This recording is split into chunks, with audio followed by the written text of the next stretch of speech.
بسم اللہ الرحمن الرحیم وما كان المؤمنون لينفروا كافة فلولا نفر من كل فرقة منهم طائفة ليتفقهوا في الدين ولينذروا قومهم إذا رجعوا إليهم لعلهم يحذرون يا أيها الذين آمنوا قاتلوا الذين يلونكم من الكفار وليجدوا فيكم غلظة واعلموا أن الله مع المتقين وإذا ما أنزلت سورة فمنهم من يقول أيكم زادته هذه إيمانا فأما الذين آمنوا فزادتهم إيمانا وهم يستبشرون وأما الذين في قلوبهم مرض فزادتهم رجسا إلى رجسهم وماتوا وهم كافرون أولا يرون أنهم يفتنون في كل عام مرة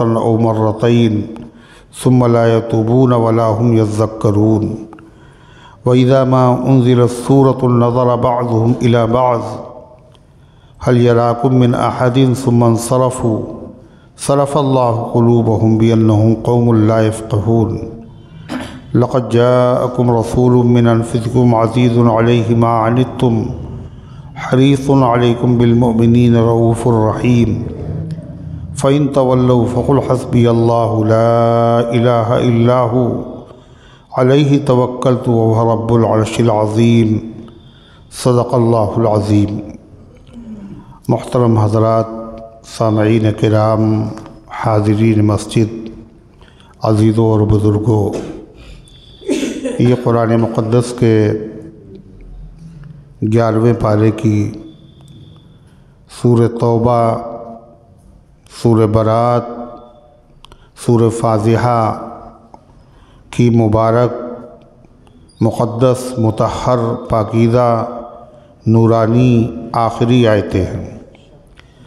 دعا کیجئے اللہ تعالیٰ ان مقدس آیات کی روشنی میں صحیح اور سچی بات عرض کرنے کی توفیق نصیب فرمائے اور ہم سب کو عمل کرنے کی توفیق عطا فرمائے۔ اس سے پہلے کی آیات میں تذکرہ تھا کہ غزوہ تبوک میں تمام مسلمانوں کو شرکت کرنا فرض تھا، لازم و ضروری تھا۔ چنانچہ جو لوگ منافق تھے وہ تو اس غزوے میں شریک ہوئے نہیں، انہوں نے بہانے بنائے۔ کچھ مسلمان ایسے تھے جو معذور تھے، ان پہ شرکت کرنا لازم نہیں تھا، اپاہج ہے، معذور ہے۔ کچھ ایسے تھے جن کو عذر نہیں تھا مگر کاہلی اور سستی کی وجہ سے نہیں گئے، ان پر اللہ کا عتاب ہوا۔ ان میں سے 7 نے اپنے آپ کو مسجد نبوی کے ستونوں میں باندھا، ان کی توبہ قبول ہوئی، ان کو رہا کر دیا گیا۔ 3 ان میں سے ایسے تھے جنہوں نے اپنے آپ کو باندھا نہیں اور سچائی کا اعتراف کر لیا، سچی بات بتا دی کہ کوئی عذر نہیں تھا۔ اللہ تعالیٰ نے ان کی توبہ کو مؤخر رکھا، 50 دن گزر گئے، ان کا بائیکاٹ ہوا، ان سے بات چیت بند کی گئی، سلام اور جواب سب ترک ہو گیا۔ جب ان کو حالت ان کی غیر ہو گئی اور دنیا ان کو اجنبی نظر آنے لگی، اپنے بھی بیگانے دکھائی دینے لگے، تو اللہ تعالیٰ کی طرف سے ان کی توبہ بھی قبول ہو گئی۔ تو ہر آدمی کی شرکت لازم تھی، اور جنہوں نے شرکت نہیں کی ان پر اللہ کا عتاب ہوا، ملامت کی گئی۔ اس سے یہ ذہن میں آتا ہے کہ ہر جہاد میں ہر مسلمان کو جانا فرض ہے،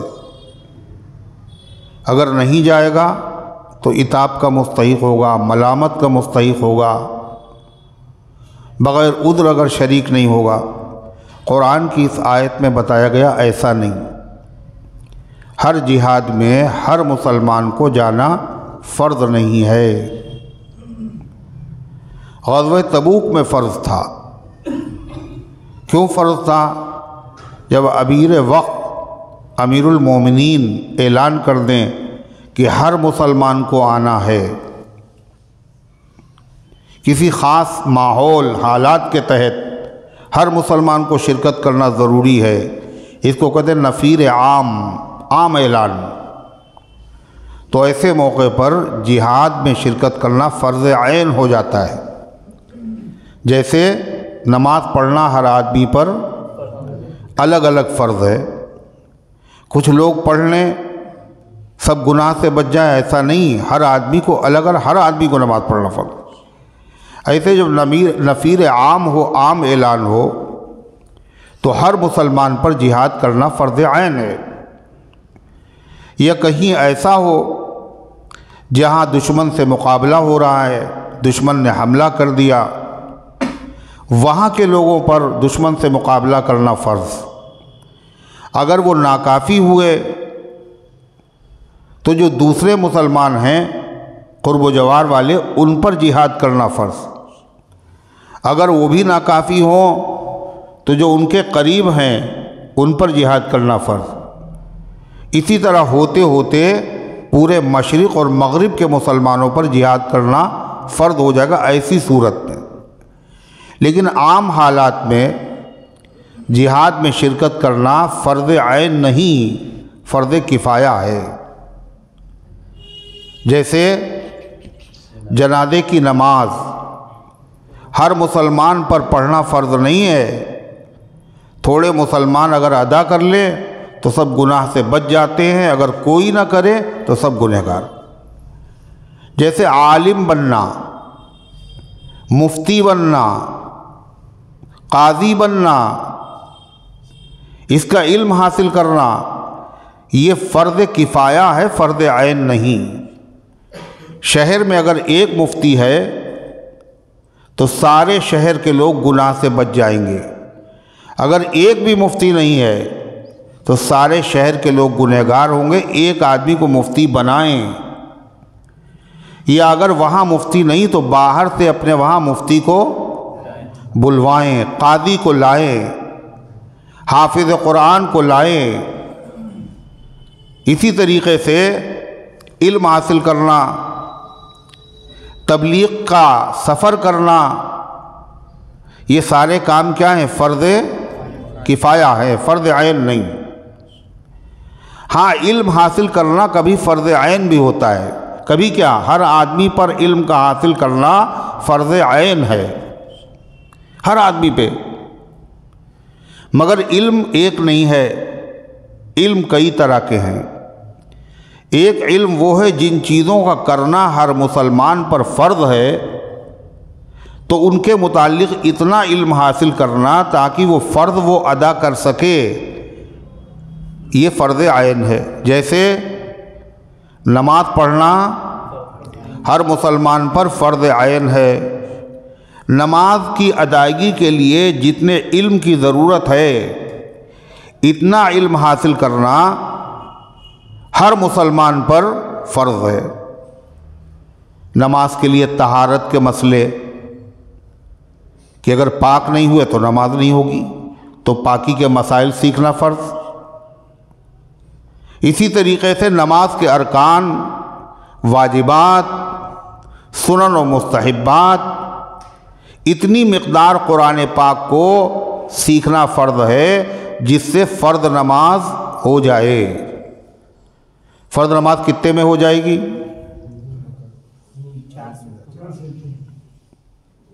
کم سے کم 3 آیتیں، ایک بڑی آیت، یہ نماز میں پڑھنا فرض ہے۔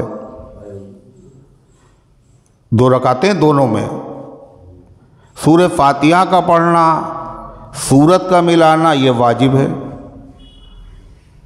اسی طریقے سے وہ چیزیں جن سے بچنا ہر مسلمان پر فرض ہے، تو ان کے متعلق علم حاصل کرنا بھی ہر مسلمان پر فرض ہے۔ چوری حرام ہے، ہر آدمی بچے۔ چوری کسے کہا جائے گا؟ یہ چوری ہے یا نہیں ہے، تو اس کا جاننا فرض ہے۔ زنا سے بچنا فرض ہے۔ زنا کیسے ہوتا ہے، کیا چیزیں ہیں جو زنا تک پہنچاتی ہیں آدمی کو؟ آدمی کاروبار کرتا ہے، کاروبار ضروری ہے۔ ملازمت کرتا ہے، ملازمت بھی ضروری ہے، لیکن اس ملازمت میں حرام ہم سے نہ ہونے پائے، حرام کام کا ہم ارتکاب نہ کریں۔ اس لیے کاروبار کے مسائل، ملازمت کے مسائل سیکھنا کیا ہے؟ فرض عین ہے، فرض عین، یعنی ہر مسلمان پر فرض۔ روزے فرض ہیں تو روزے کے مسائل سیکھنا فرض۔ آدمی صاحب نصاب ہے، اس پہ زکوٰۃ فرض ہے، تو زکوٰۃ کے مسائل سیکھنا فرض ہے۔ زکوٰۃ کتنے پہ فرض ہوتی ہے، کن کن چیزوں پہ فرض ہوتی ہے، زکوٰۃ کن کو دینے سے ادا ہوتی ہے، کن کو دینے سے نہیں ادا ہوتی ہے، یہ سب سیکھنا فرض عین ہے۔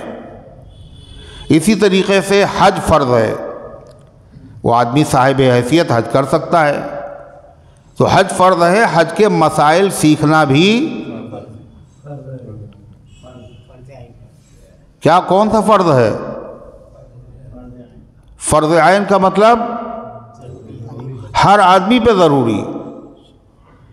تو اللہ تعالیٰ نے فرمایا اسی طریقے سے جہاد میں جانا بھی یہ فرض عین نہیں ہے۔ فرض عین تو جب ہوگا جب نفیر عام ہو، عام اعلان ہو کہ سب کی ضرورت ہے، ہر آدمی نکلے، جیسا غزوہ تبوک میں ہوا، اللہ کے نبی نے اعلان فرما دیا سب کو چلنا ہے۔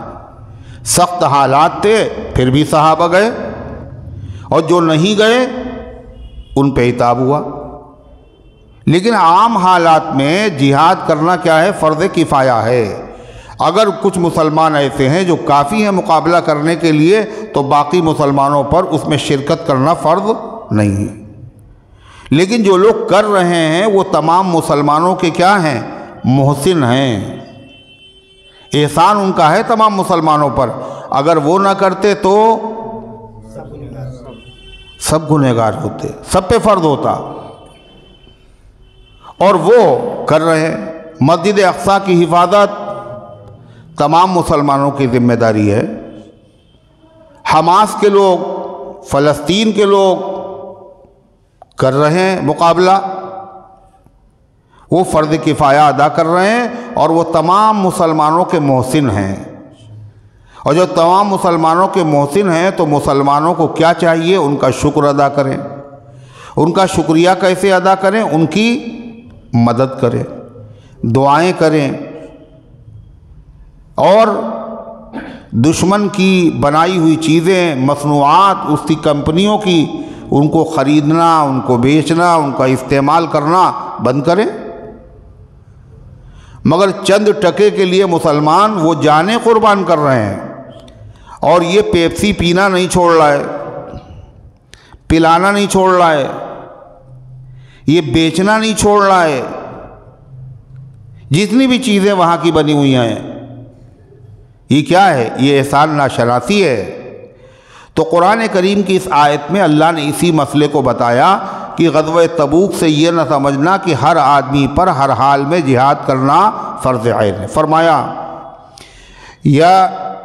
اللہ تعالیٰ نے وَمَا كَانَ الْمُؤْمِنُونَ لِيَنْفِرُوا كَافَّةً، مسلمانوں کو یہ بھی نہیں چاہیے کہ جہاد کے لیے سب کے سب نکل کھڑے ہوں۔ لیکن اسلامی نظام کا حصہ خالی جہاد نہیں ہے، اور بھی تو ضروری کام ہیں،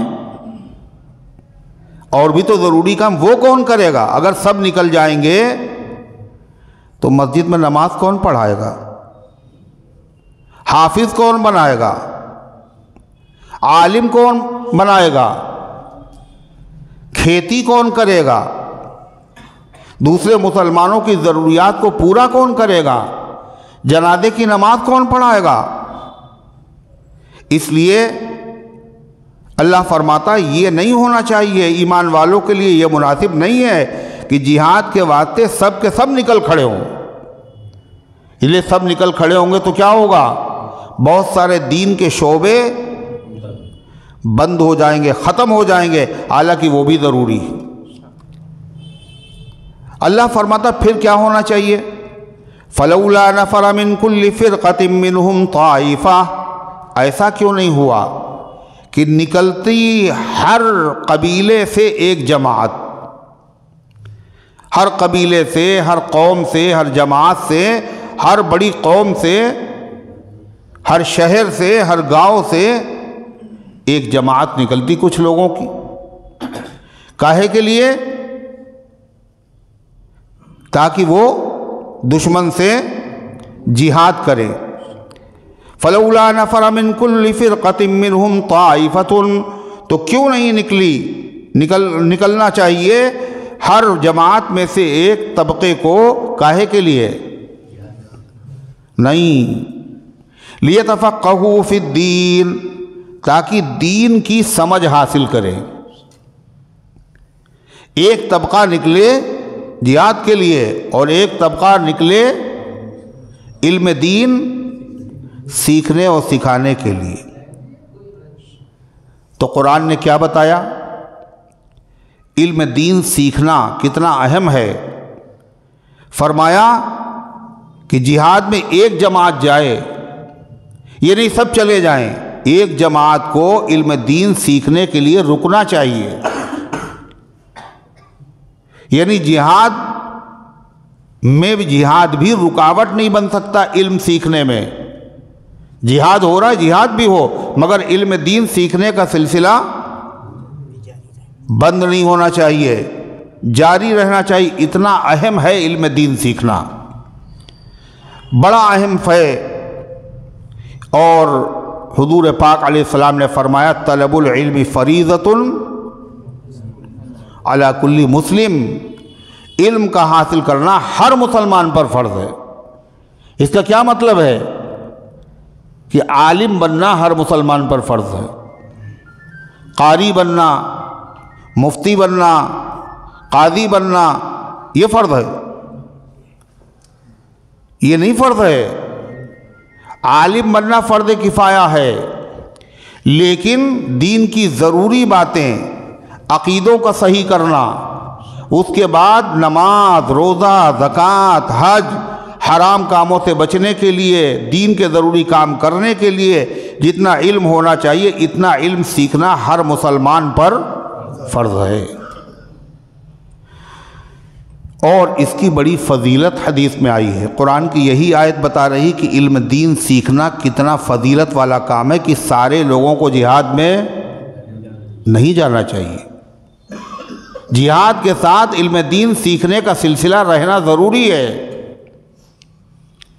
یعنی نبی کریم صلی اللہ علیہ وسلم تشریف فرما ہوں اور آپ ایک جماعت کو جہاد کے لیے بھیجیں تو سارے صحابہ کو اس میں نہیں جانا چاہیے، کچھ صحابہ کو نبی کے پاس رہنا چاہیے۔ کاہے کے لیے؟ دین سیکھیں، قرآن کی نئی آیتیں نازل ہوں گی، حضور نئے نئے مسئلے بتائیں گے، وہ سیکھیں، اور سیکھنے کے بعد جو جہاد میں گئے ہوئے ہیں جب وہ واپس آئیں تو یہ ان کو سکھائیں۔ اگر یہ سب چلے جائیں گے، نبی کو تنہا چھوڑ دیں گے تو جہاد تو ہوا مگر دین کے سیکھنے کا سلسلہ بند ہو جائے گا۔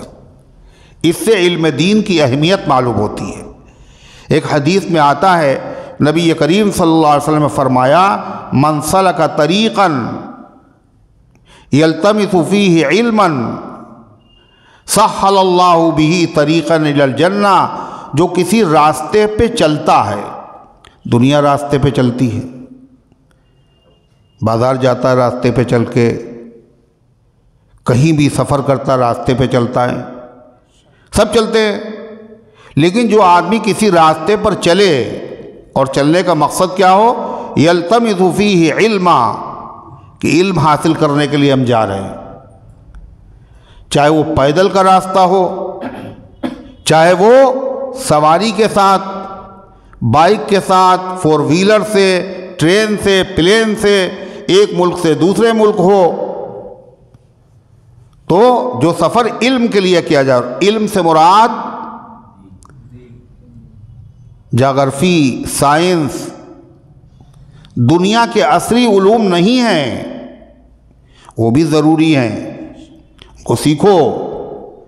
جیسے کاروبار ضروری ہے، کاروبار کرو، لیکن جو فضیلت قرآن اور حدیث میں ذکر کی گئی ہے وہ صرف اور صرف علم دین کی فضیلت ہے۔ اسی کے بارے میں فرمایا جو آدمی کسی راستے پر چلے، اور کاہے کے لیے چلے؟ زبیر دیکھا، یہ سن رہے ہیں ادھر، اور دیوار میں اگر جگہ ہو تو ادھر چلے جاؤ۔ سبحان اللہ سبحان اللہ۔ ایک تو کئی ہفتے کے بعد آئے، اور آئے ہیں تو منہ چھپا کے بیٹھے ہیں، بتائیے۔ تو جو کسی راستے پر چلے اور چلنے کا مقصود کاروبار نہیں ہے، علم دین سیکھنا ہے، تو حضور پاک علیہ السلام نے فرمایا اللہ اس کی برکت سے اس کے لیے جنت کے راستے کو آسان کر دیتا ہے۔ یعنی وہ راستہ جو چل رہا ہے وہ صرف علم دانشگاہ، تربیت گاہ، مدرسے کا راستہ نہیں ہے، یہ جنت کا راستہ ہے۔ ایک روایت میں آپ نے فرمایا جب علم دین حاصل کرنے کے لیے کوئی چلتا ہے تو اللہ کے وہاں اس کا مقام کتنا بلند ہوتا ہے، فرمایا کہ فرشتے اس کے قدموں کے نیچے اپنے پر بچھاتے ہیں۔ کاہے کے لیے؟ عاجزی۔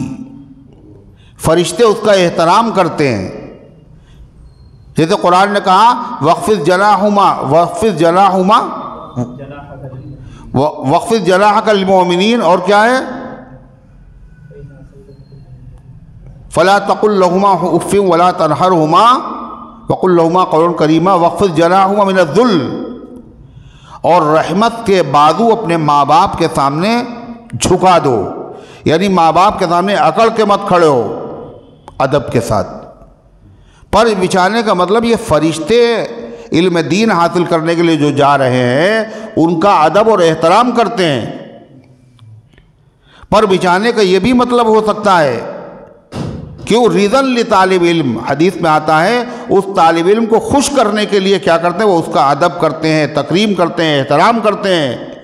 ایک مطلب یہ بھی ہے جس مقصد سے وہ جا رہا ہے فرشتے اس میں اس کی مدد کرتے، سفر میں دقتیں نہیں ہوتی، اذیتیں نہیں ہوتی، سفر آسان ہو جاتا ہے، حالات سازگار ہو جاتے ہیں۔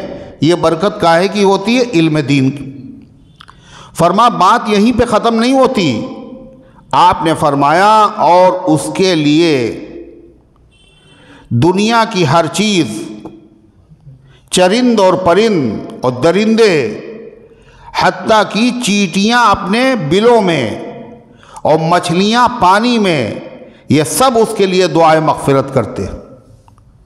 آپ بتائیے کوئی تو بات ہے کہ خدا نے سب کو اس کے لیے دعا کرنے میں لگا دیا، کاہے کے لیے؟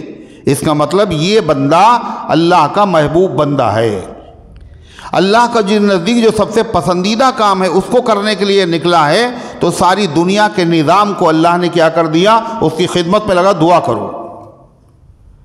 اور آپ نے فرما فضل العالمی علی العابدی کفضلی علی ادناکم، ایک عالم کی فضیلت، واقعی جو عالم ہو عبادت گزار کے مقابلے میں ایسی ہے جیسے میری فضیلت تم میں سے ادنا درجے کے آدمی پر۔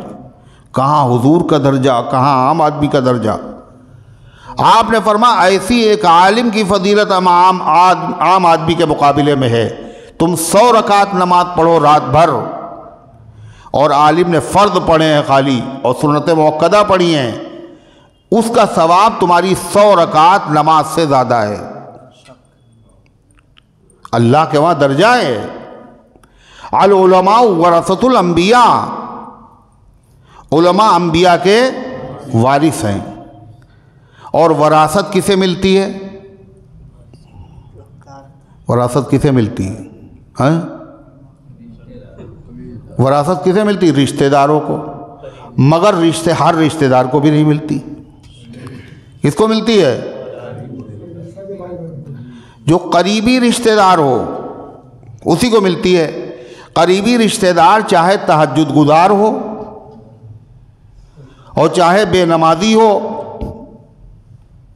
چاہے وہ شریعت کا نافرمان ہو، مسلمان اگر ہے، گنہگار ہے، پھر بھی تہجد گزار رشتہ دار کو نہیں ملے گی، اسی کو ملے گی۔ کیوں ملے گی اس کو؟ اس لیے وہ قریبی رشتہ دار ہے۔ بھتیجا موجود ہے تو کیا ہے پھر؟ مرحوم کے بھائیوں کو، چچاؤں کو وراثت نہیں ملے گی۔ بیٹا موجود ہے تو پوتے کو نہیں ملے گی، قریبی کو ملے گی، چاہے وہ دیندار ہو چاہے غیر دیندار ہو، قریبی کو ملے گی۔ اللہ کے نبی فرماتے ہیں انبیاء علماء کے وارث، علماء انبیاء کے وارث ہیں، یہ وراثت علماء ہی کو ملے گی اور کسی کو نہیں ملے گی۔ کیوں نہیں ملے گی؟ اس لیے جتنے قریب انبیاء کے یہ ہیں، اتنا قریب کوئی بھی نہیں ہے، چاہے وہ عمل نہ کرتے ہوں پھر بھی عالم تو ہیں، قریبی رشتہ دار تو ہے، اگرچہ تہجد نہیں پڑھتا۔ یہ وراثت قرب کی بنیاد پر ملے گی، اس لیے کہ نبی کی وراثت کیا ہے؟ نبی کی وراثت کیا ہے؟ نبی کی وراثت ہے کیا؟ لوگوں کی وراثت جائیداد، پراپرٹی، دکان، مکان ہوتا ہے، نبی کی وراثت کیا ہے؟ علم ہے، علم۔ ما ترکنا صدقہ، ہم جو چھوڑ کے جاتے ہیں دنیا کی چیزیں سب صدقہ ہیں۔ وراثت کیا ہے؟ علم۔ ان الانبیاء لم یورثوا دینارا ولا درہما، انبیاء علیہ السلام دینار اور درہم کا وارث نہیں بناتے ہیں، انما ورثوا العلم، وہ تو علم کا وارث بناتے ہیں۔ تو یہ علم کی وجہ سے علماء کا مقام اتنا اونچا۔ ایک حدیث میں آتا ہے حضور پاک صلی اللہ علیہ وسلم سے ایک صحابی نے پوچھا کہ بنی اسرائیل میں دو بھائی تھے، ایک بھائی کا معاملہ یہ تھا وہ فرض نماز پڑھنے کے بعد بیٹھ جاتا تھا، درس دیتا تھا،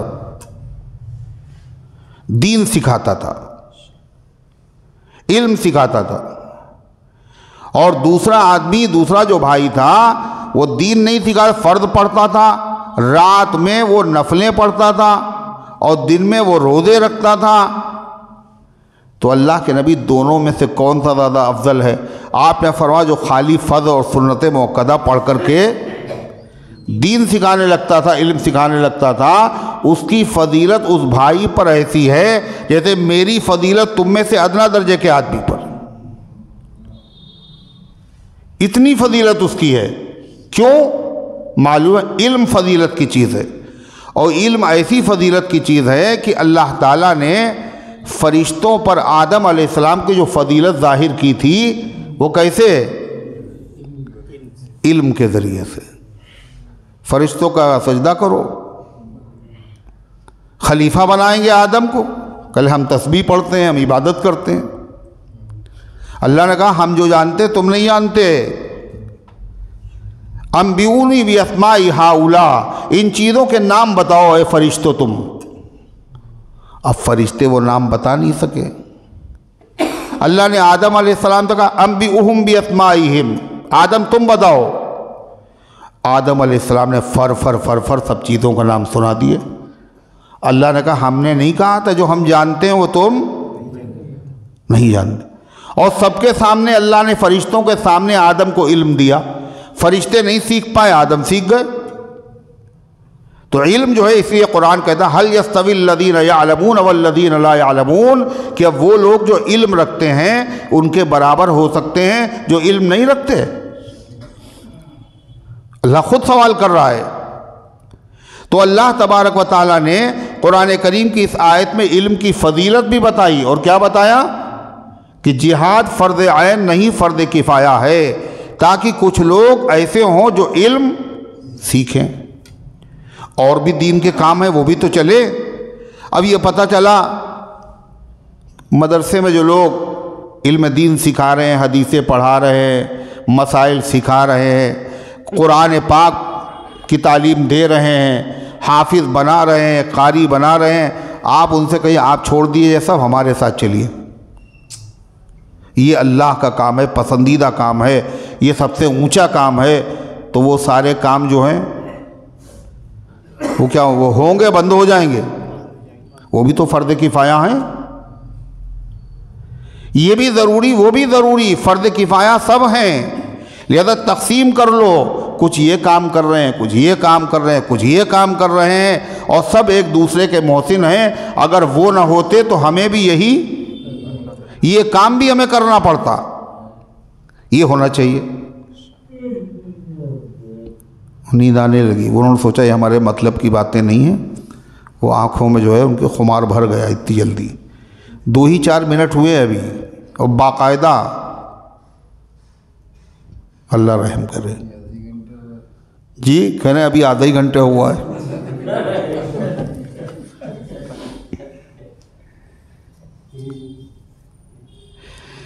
اللہ فرماتا ہے لیتفقہوا فی الدین، تاکہ وہ دین میں سمجھ حاصل کرے۔ یہ نہیں کہا خالی دین سیکھیں، دین کی سمجھ حاصل کرے۔ دین اور ہے، دین کی سمجھ اور ہے۔ دین کی سمجھ کیا ہے؟ کہ زندگی ایسے گزارے، وہ زندگی بالکل اللہ کی مرضی کے مطابق ہو۔ جس چیز سے منع کیا رک جائیں، جس کے کرنے کا حکم دیا وہ کریں۔ یہ کیسے ہو پائے گا؟ جب تک علم نہیں ہوگا۔ لیتفقہوا فی الدین، دین میں تفقہ، دین کی سمجھ حاصل کریں، کس مقام پر کون سی بات کہی جائے۔ اگر کسی کی اصلاح بھی کریں، کسی کو مسئلہ بھی بتائیں، تو اس کے لیے بھی دین کی سمجھ کی ضرورت ہے۔ اس سے کیسے کہیں کہ یہ بات مان لے۔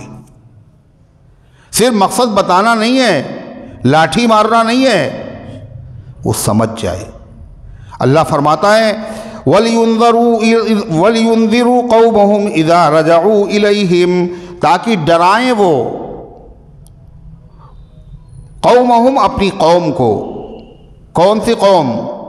جو جہاد کرنے گئی ہے، جس نے علم نہیں سیکھا، جب وہ جہاد کر کے واپس آئیں تو جنہوں نے یہاں علم سیکھا ہے یہ ان کو ڈرائیں۔ یہ ڈرانا کیا چیز ہے دین میں ہے؟ ڈرانے کا کیا مطلب؟ اللہ کے نبی کا نام نذیر ہے، ڈرانے والے۔ حضور ڈرانے آئے تھے کیا؟ کہتے وہ تو بڑے ڈراؤنے آدمی ہیں۔ ڈراتا تو کون ہے؟ کون ڈراتا ہے؟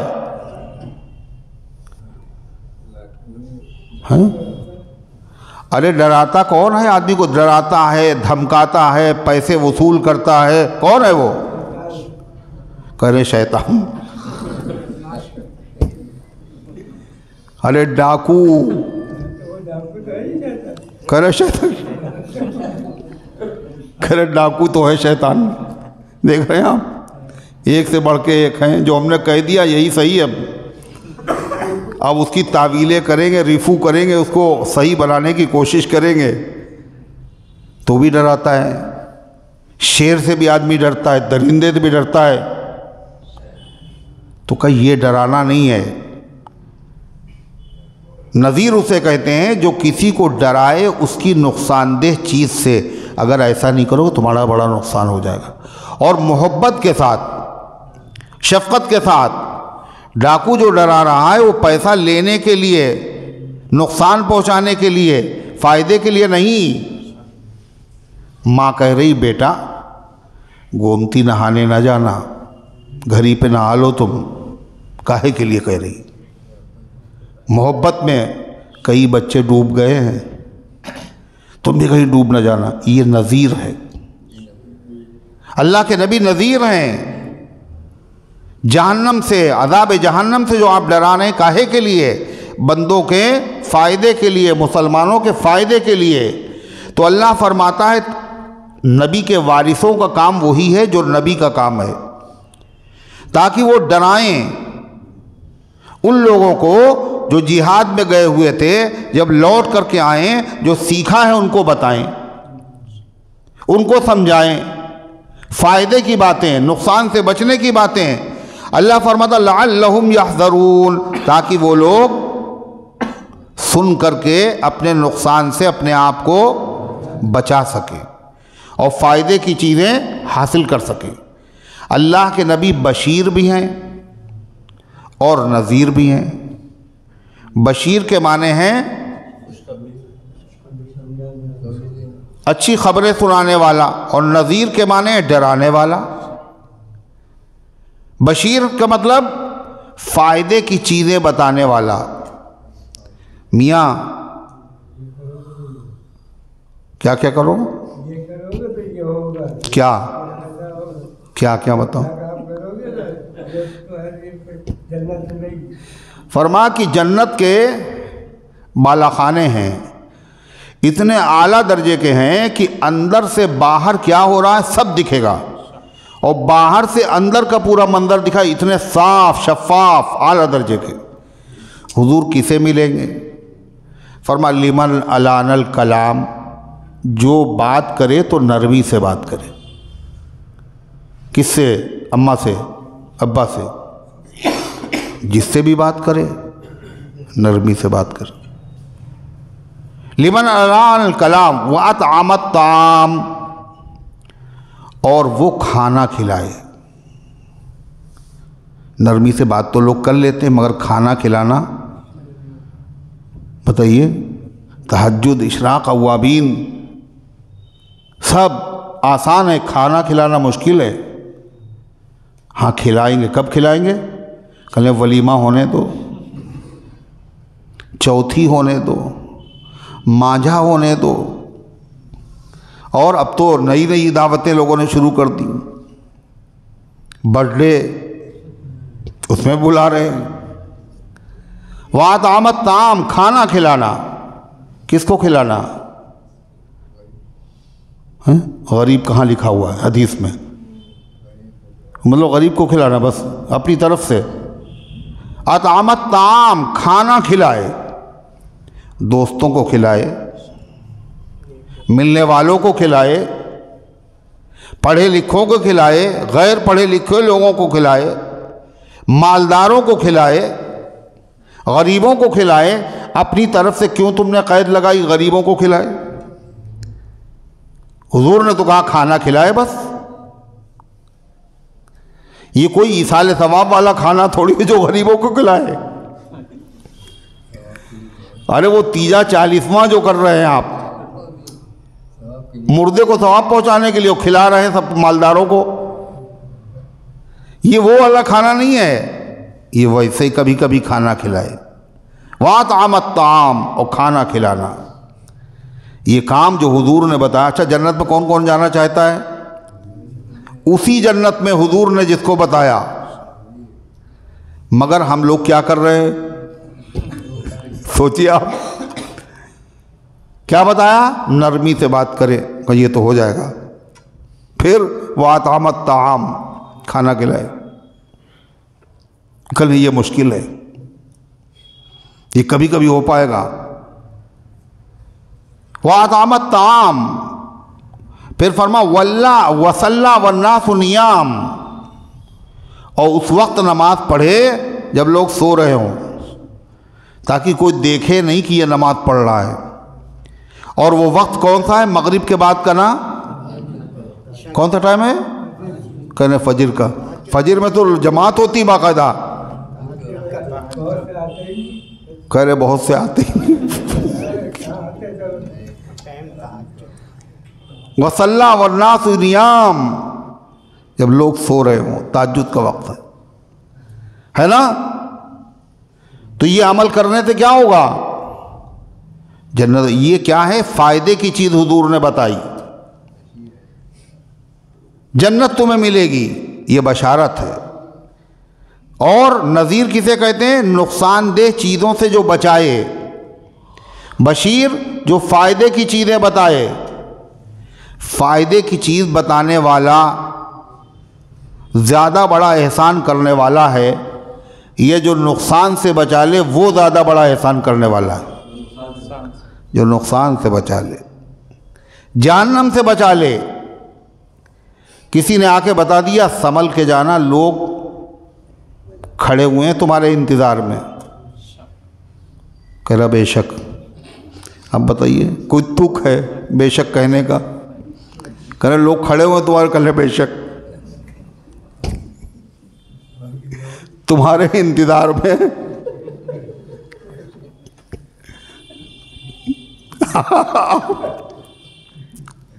آمین بھی لوگ جو ہے بے سمجھے بوجھے کہتے ہیں، اور بے شک بھی ایسے کہتے ہیں۔ آمین میں کیا کہا؟ اے اللہ ہم بہت گنہگار ہیں، کہہ لیں آمین۔ اے اللہ ہم بہت پریشان ہیں، تو کیا کہہ دیا؟ یعنی مطلب آمین کا مطلب، آمین کا مطلب ایسا ہی ہو۔ آمین کے معنی ایسا ہی ہو، جیسا یہ کہہ رہے ایسا ہی ہو۔ بہت پریشان ہیں، اے اللہ ایسا ہی ہو۔ خوار ہیں، بدکار ہیں، ڈوبے ہوئے ذلت میں ہیں، ذلیل ہیں، رسوا ہیں، ذلت میں ڈوبے ہوئے ہیں، انہوں نے کہا آمین۔ یعنی خوار رہیں، بدکار رہیں، ذلت میں ڈوبے رہیں، تو سوچ سمجھ کے آمین کو۔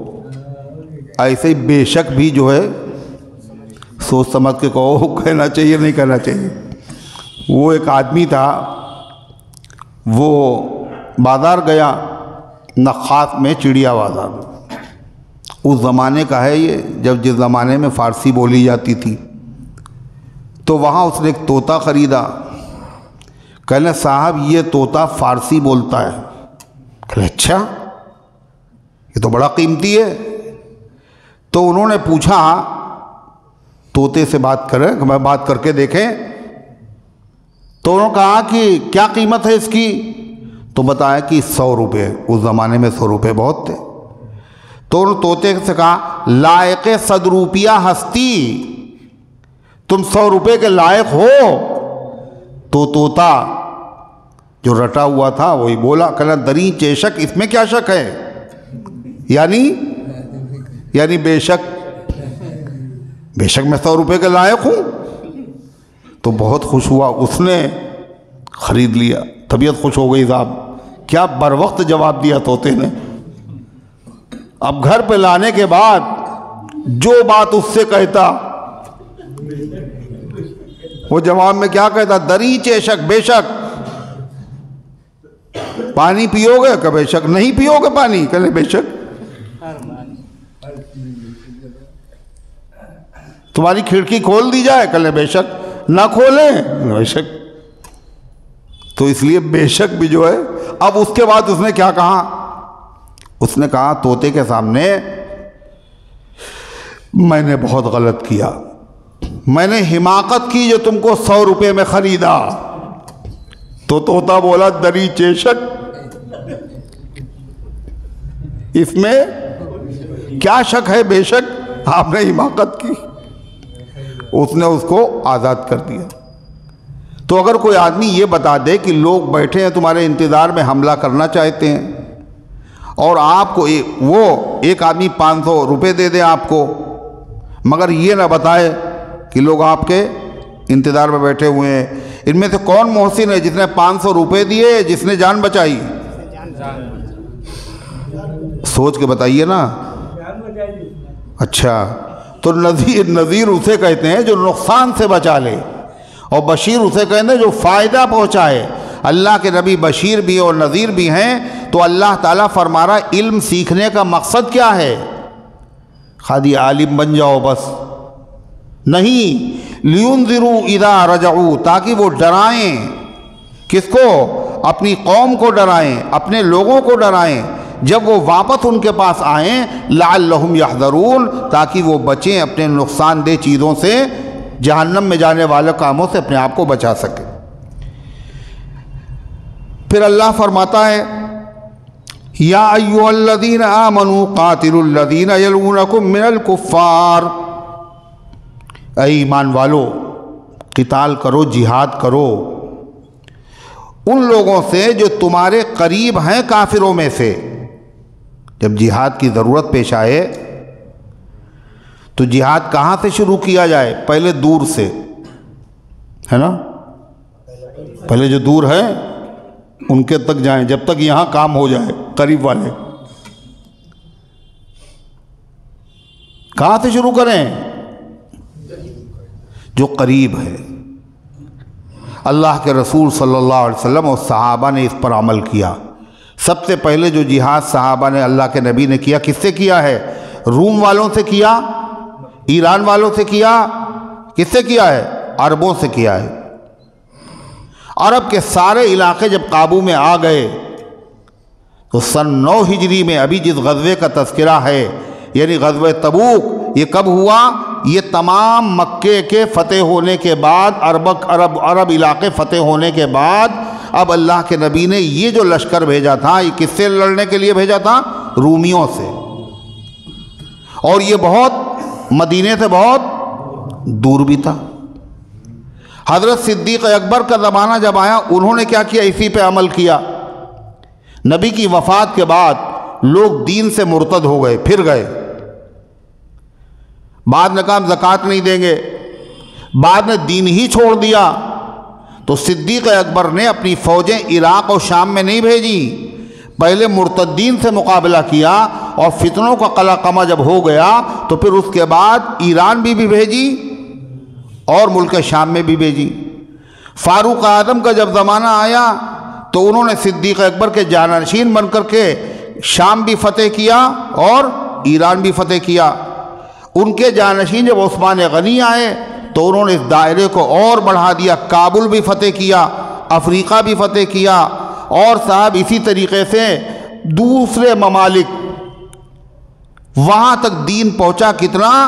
67 لاکھ مربع میل اسلامی پرچم لہرایا۔ اسی طریقے سے جب آدمی دین کی تبلیغ کرے، تعلیم کرے، تو اس کی شروعات کہاں سے ہونا چاہیے؟ محلے والوں سے۔ کہاں سے ہونا چاہیے؟ گھر سے ہونا چاہیے۔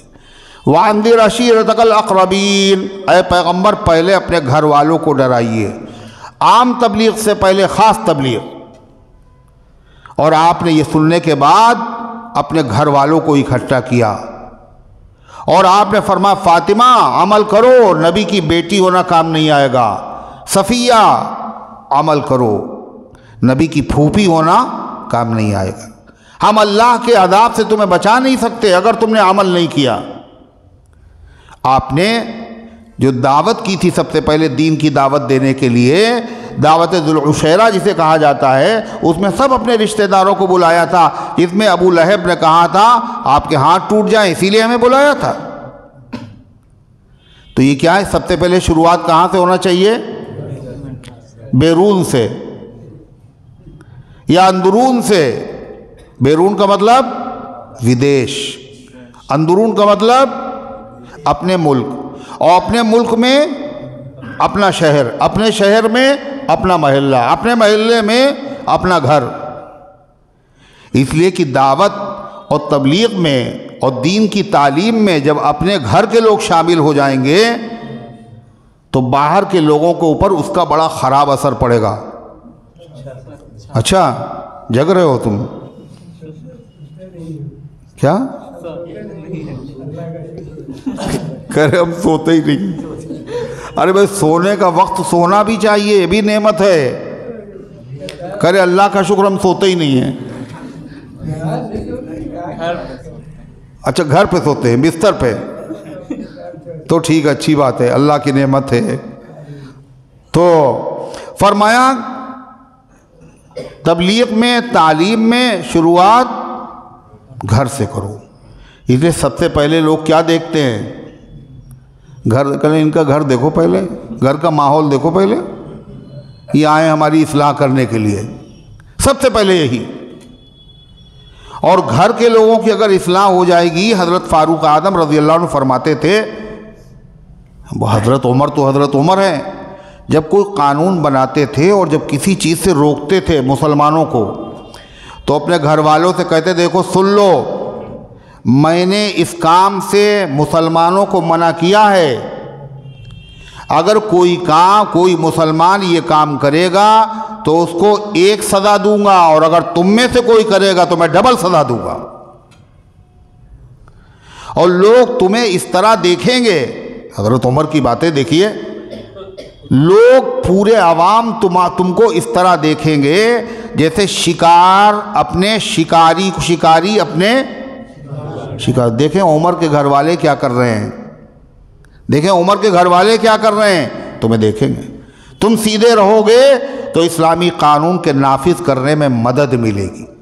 یہ کیا ہے؟ سیرت نبی، سیرت صحابہ ہے۔ جو نبی نے کیا وہی صحابہ نے کیا۔ اللہ کہہ رہا ہے یہی جہاد کی بھی ترتیب ہے، باہر سے نہ شروع کرنا، قریب سے۔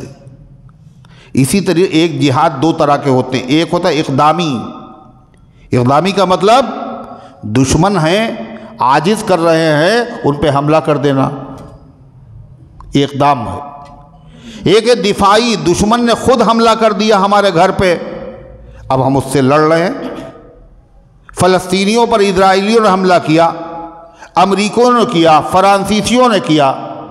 کل نہیں، پہلے تو فلسطینیوں نے کیا، حماس والوں نے کیا، پہلے کیا طوفان اقصیٰ کا۔ جی نہیں، 45 سے اسرائیل بنا ہے، اس سے اس وقت تک اسرائیل مسلسل ان پر ظلم کرتا رہا، مسلسل۔ یہ تو بہت دیر میں انہوں نے کیا ہے۔ تو کیا ہے مسئلہ پھر؟ تو پہلے چاہے اقدامی جنگ ہو چاہے دفاعی ہو، پہلے کون لوگ؟ جو وہاں کے لوگ ہیں وہی مقابلہ کریں گے۔ وہ اگر ناکافی ہوں تو جو ان کے قریب مسلمان رہتے ہیں ان کو اس میں شامل ہونا چاہیے۔ پھر وہ بھی اگر ناکافی ہیں تو ان کے بعد جو رہتے ہیں ان کو شامل ہونا چاہیے۔ سب سے قریب کون ہے؟ اردن ہے، سعودی عرب ہے، یمن ہے، ایران ہے، مصر ہے۔ پھر اس کے بعد جو اگر یہ ناکافی ہو تو ان کے بعد جو ہیں، اور پھر وہ بھی ناکافی جو ان کے بعد ہیں، یہاں سے مشرق سے لے کے مغرب تک۔ اللہ تعالیٰ فرماتا ہے یا ایھا الذین آمنوا قاتلوا الذین یلونکم من الکفار، اے ایمان والو لڑو ان کافروں سے جو تم سے ملے ہوئے ہیں، تمہارے پاس رہتے ہیں۔ وَلْيَجِدُوا فِيكُمْ غِلْظَةً، اور وہ تمہارے اندر سختی محسوس کریں، مطلب دین کے معاملے میں تمہیں ڈھیلا اور گیلا نہ سمجھیں۔ کوئی مسئلہ نہیں، کچھ بھی کر لو ان کے ساتھ، سمجھوتے کرنے کے لیے آمادہ ہے، ایسا نہ ہو۔ یہی صحابہ کی صفت ہے۔ اشداء علی الکفار رحماء بینہم، وہ دشمنوں پر سخت ہیں، آپس میں رحم دل۔ عزت علی الکافرین اذلۃ علی المؤمنین عزت علی الکافرین، ایمان والوں کے لیے نرم اور دشمنوں کے لیے گرم۔ وَلْيَجِدُوا فِيكُمْ غِلْظَةً، تمہارے اندر وہ سختی پائیں۔ اب نتیجہ کیا ہے؟ اسرائیل جب ہر طرف سے بے دم ہو گیا تو وہ کہہ رہا جنگ بندی کریں گے ہم 14 دن کی، اور اس کے بعد ہمارے قیدی جب رہا ہو جائیں گے تو پھر ہم شروع کریں گے۔ تو وہ سوچ رہا ہے یہ لوگ تو عاجز ہیں، یہ تو تھوڑے سے لوگ ہیں، اتنی بمباری کر چکے ہیں، یہ تو راضی ہو جائیں گے، تو تیاری بیٹھے ہوں گے صلح کرنے کے لیے۔ ان کا جی نہیں، پہلے جنگ بند کرو، اس کے بعد صلح ہوگی، مکمل بند کرو۔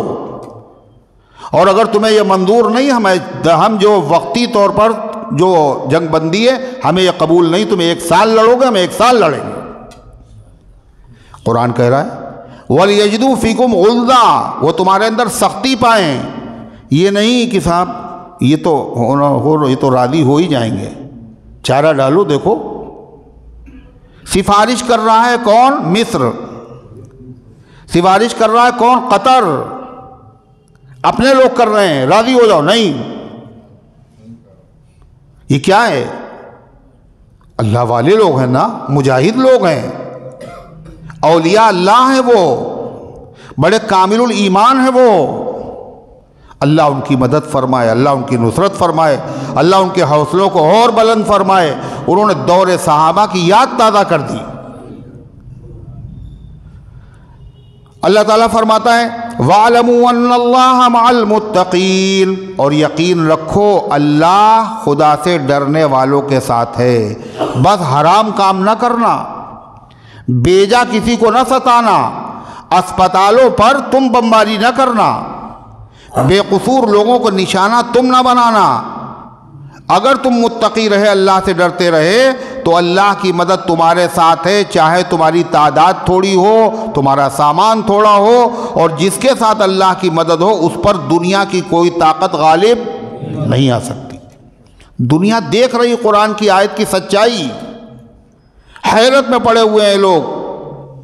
اللہ فرماتا ہے وَإِذَا مَا أُنزِلَتْ فَمِنْهُمْ مَنْ يَقُولُ أَيُّكُمْ زَادَتْهُ هَذِهِ إِيمَانًا، ایک کھلے ہوئے کافر ہیں اور ایک چھپے ہوئے آستین کے سانپ، یعنی منافق۔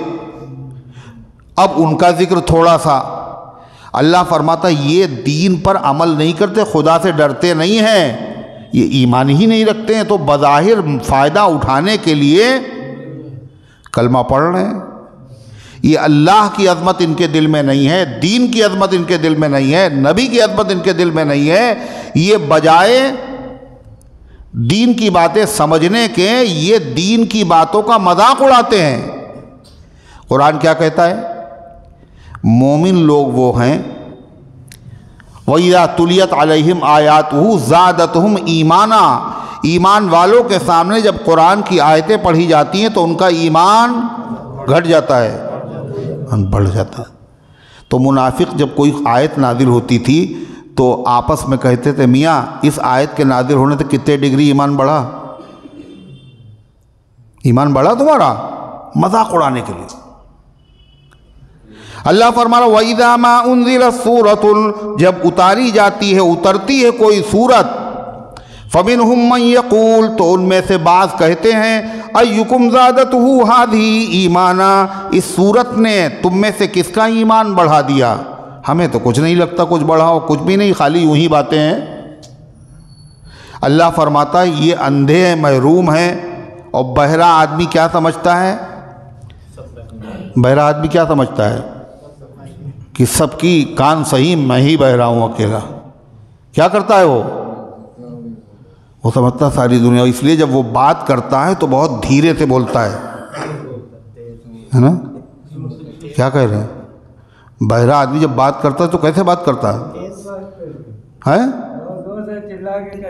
اچھا، تو یہ کسی بہرے نے سن لیا کہ بہرا آدمی زور سے بولتا ہے، تو بہرے بھی ہیں مگر بات بہت دھیرے سے کرتے ہیں۔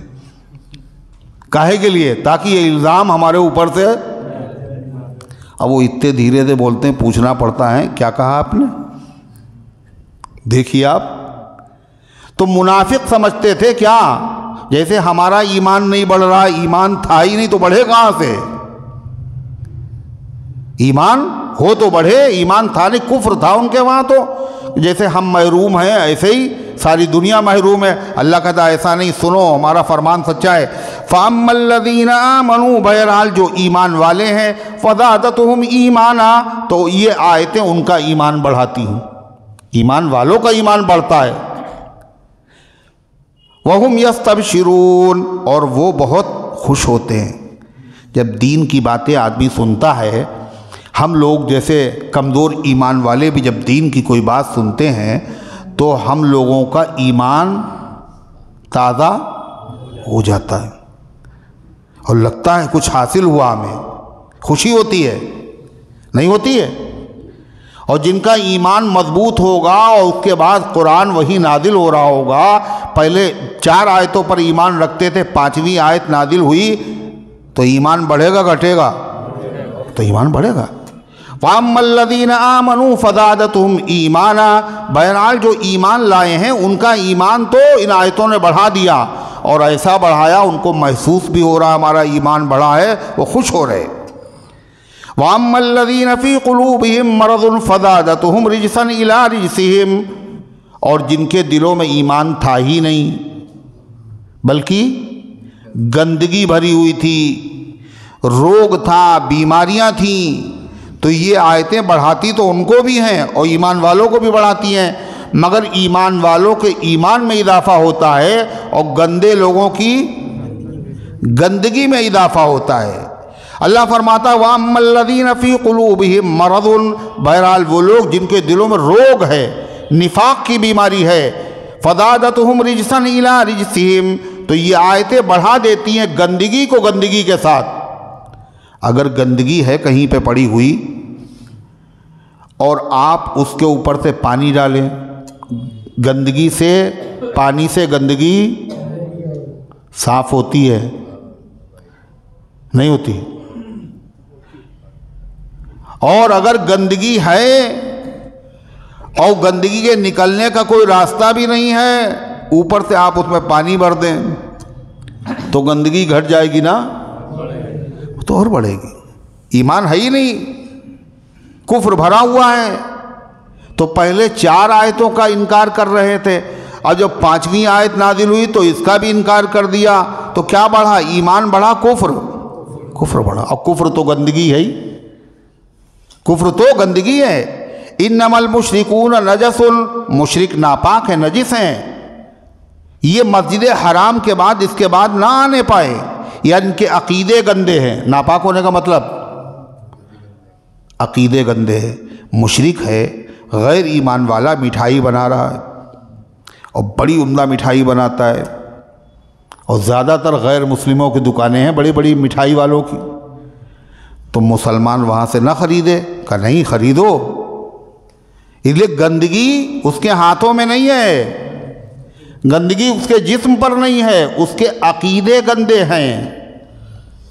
مٹھائی میں اس کے اثرات ہیں۔ دودھ جس کے وہاں سے تم نے لیا ہے اس کے ہاتھ نہیں گندے ہیں، دودھ صحیح ہے، مگر جو بہت بڑے والے لوگ ہیں نا، بڑے والے سمجھے، جو بڑے والے ہیں، جو جتنا بڑا ایمان والا ہے اس کو ایمان کو نہیں مانتے، جو سب سے بڑے ایمان والے ہیں، جن کے ایمان میں خدا کہہ رہا ان کا ایمان بڑھ جاتا تھا، اللہ کہہ رہا مومنون حقا، یہ بڑے کامل مومن ہیں، اللہ ان کے دلوں میں ایمان لکھ دیا ہے، یہ اتنے بڑے والے ہیں، ان کو مومن نہیں مانتے، یہ ان کو مومن نہیں مانتے، اور خود اتنے بڑے متقی پرہیزگار ہیں، کہتے ہیں ہم کسی غیر مسلم کے وہاں سے کھانے پینے کی چیزیں نہیں خریدتے۔ کیوں؟ کہ وہ گندے ہیں، وہ ناپاک ہیں، لہذا ان کے ہاتھ کا ہم نہیں کھاتے ہیں۔ اور خود کیا ہیں؟ سوچیے آپ، خود کیا ہیں؟ اب انڈا ہے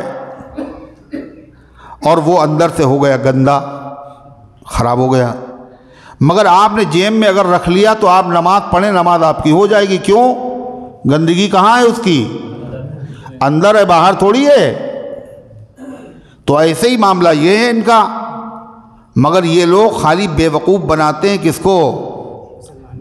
یہ صرف مسلمانوں کو بیوقوف بنانے کے لیے ساری باتیں ہوتی ہیں، ورنہ سب کھاتے ہیں اور سب لیتے ہیں، اندر کھانا ان کا کام دوسرا ہے، ہاتھی کے دانت دکھانے کے اور۔ اچھا، تو اللہ تعالیٰ فرماتا ہے وَمَاتُوا وَهُمْ كَافِرُونَ، جب انہوں نے اتنی گستاخیاں کی ہیں، قرآن کا مذاق اڑایا ہے، تو کیا ہوا؟ یہ اسی طرح مریں گے بھی کفر ہی کی حالت میں۔ اور اللہ فرماتا ہے اگر ان کے دل میں تھوڑا سا بھی غور و فکر ہوتی، اللہ کا ڈر ہوتا، تو یہ سدھر چکے ہوتے۔ کیوں؟ ان کے تازیانے پڑھتے ہیں، تازیانے، تازیانہ جانتے ہو؟ تازیہ نہیں، تازیانہ،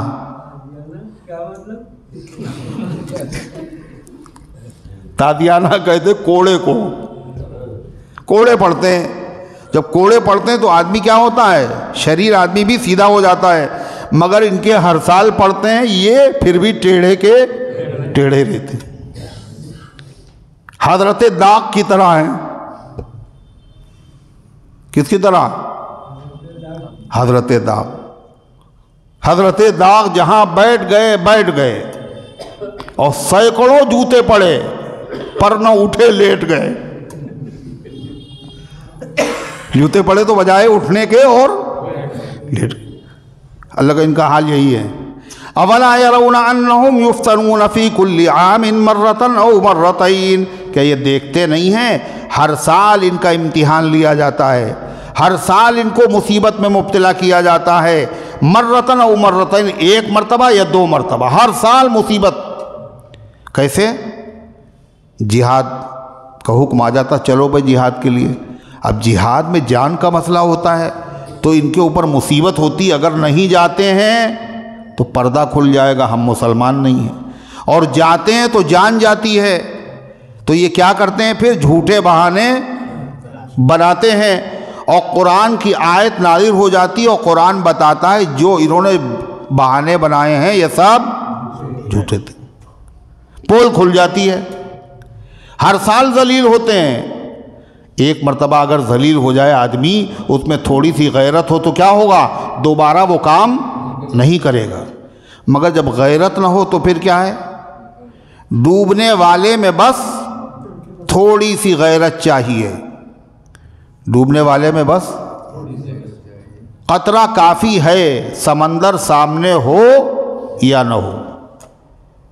سمندر ضروری نہیں ہے ڈوبنے کے لیے، غیرت ہونا چاہیے. غیرت ہی نہیں تو پھر کیا؟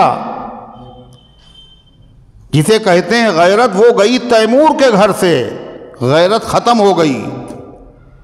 اذا فاتک الحیا ففل ماشیت، حدیث میں آتا جب حیا ختم ہو جائے تو جو جی چاہے کرو، کوئی فرق نہیں پڑے گا. دنیا کیا کہہ رہی ہے، لوگ کیا کہہ رہے ہیں، کتنا نقصان ہو رہا ہے، خاندان کی بدنامیوں، کوئی مسئلہ نہیں. بے حیا باش ہرچہ خواہی کن، بے حیا بن جاؤ، پھر جو جی چاہے، کیا جو جی چاہے، ارے بولو نا، مصرع پورا کرو. جو جی چاہے کرو یا نہ کرو. ارے کیا ہے؟ کرو یا نہ کرو، کیا ہے آگے؟ کوئی فرق نہیں پڑتا. اللہ تعالیٰ فرماتا ہے ان کا حال یہی ہے.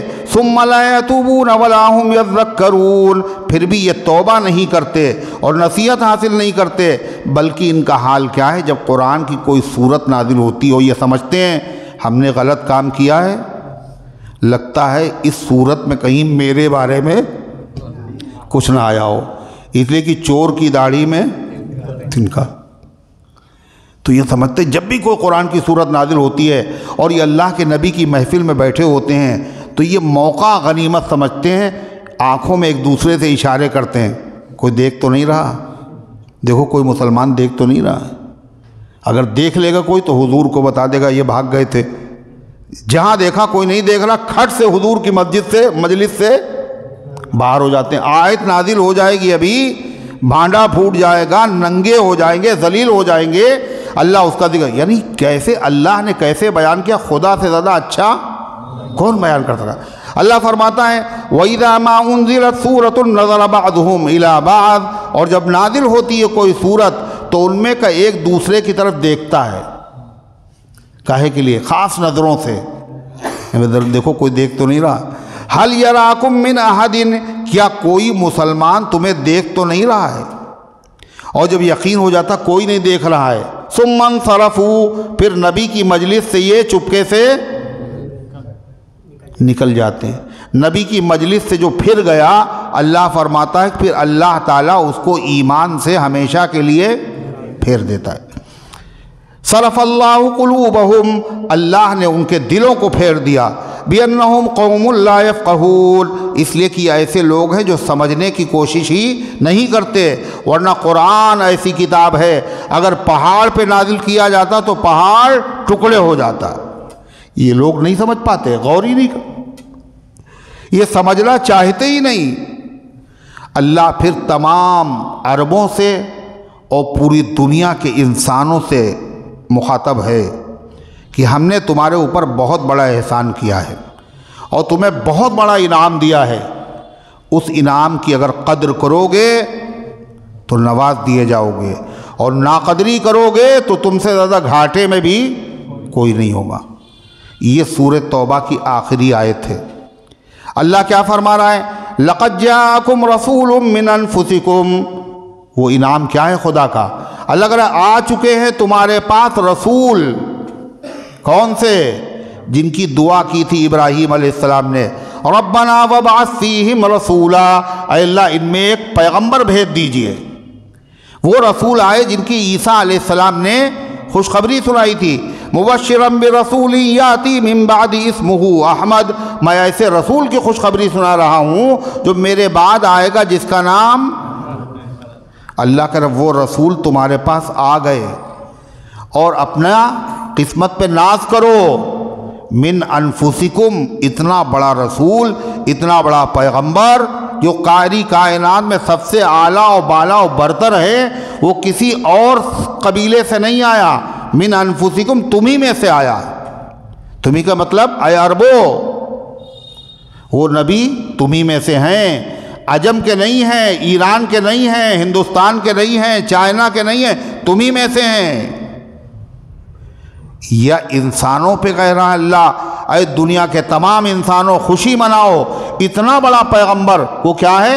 تمہیں میں سے انسان ہے. انسان یہ ہمارا احسان ہے، ہم نے سب سے بڑا پیغمبر بھیجا تمہارے درمیان تمہیں میں سے. کیوں؟